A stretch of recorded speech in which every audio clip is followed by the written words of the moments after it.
બોલવું પડશે.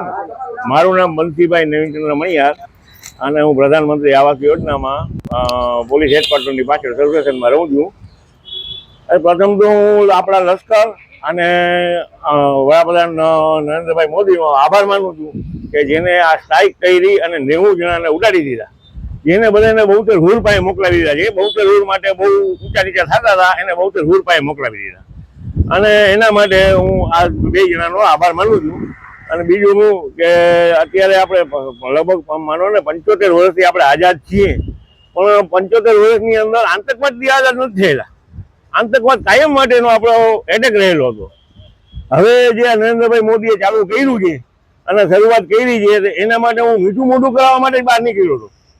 માણસોને મીઠું મોઢું, કેમ કે આપણા હિન્દુ અને હિન્દુસ્તાનની અંદર લખેલું છે કે તમે સારી કોઈ પણ આઈટમ કામ કરો અને મીઠું મોઢું કરાવો તો તમારું કામ સક્સેસફુલ થાય.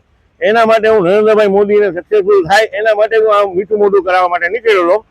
અને હું તો એમ ઈચ્છું છું કે પાકિસ્તાનના 4 કટકા થઈ જાય અને એક પણ એનું બધું લોકોું થઈ જવું જોઈએ.